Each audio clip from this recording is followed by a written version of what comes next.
I wouldn't be doing this appeal if I didn't think there was so much to gain from it, and finding someone out there who's prepared to provide us with that little bit of information that we need, so we can bring an end to the 12 years of waiting for justice to be served for Halton. And I'm optimistic that every day that passes that we will find that information, and then we can conclude this horrendous loss of unnecessary loss of a life for no apparent reason that we can think of, or we can give any kind of meaning for why someone would take a gun and take a life of someone else.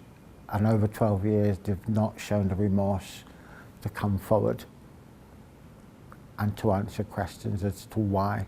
I see most of his friends and people around his age that would have been his age now, and I see their families and I see their homes, and I've always wondered what he would have made of himself, and I knew having kids, getting married was something that I could actually see him doing, and I miss not having the opportunity of seeing him in that family type environment with his home and his kids and my grandchildren and such.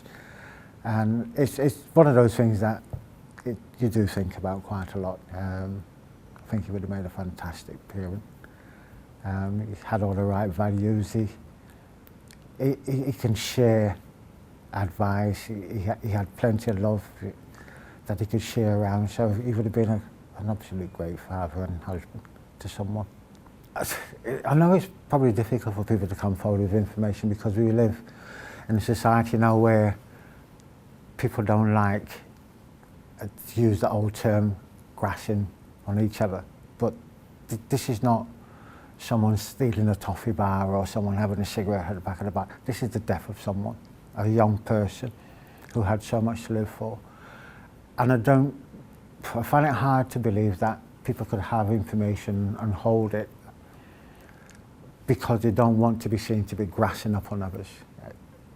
This is a really, really serious situation here, because if you look at what's happening today, not just in Manchester but around the UK, with the amount of young kids being shot, being killed, being stabbed, and if we're not prepared to come forward, how can we actually protect our own kids, relatives, friends, if we all have this mentality that telling the truth in some way is a weakness or it's grassing on someone? And you don't even have to these days, you don't even have to be there. You can do things anonymously. There's so many different ways you can provide information if you don't want to expose yourself, or if you feel afraid of consequences and reprisals and stuff. There's so many other ways you can provide us with that information. I think 12 years is a long time in people's lives, and where you was 12 years ago and where you are now, with probably your own home, your own family, the way you might have been 12 years ago, how you've changed your life around. And I think people do move on. They've probably left the areas that they lived 12 years ago. They now feel happier and safer from where they are now, and it might be an opportunity for them, if they got that information, to just come forward and let us have it. I believe my son was one of the nice people, and I think he had a lot to offer, and I think a lot of us is going to miss out on what he did have to offer. And it's for people like who bring something to us, something to the community, and when we lose them, you know, we need to stand up and say, well, enough is enough.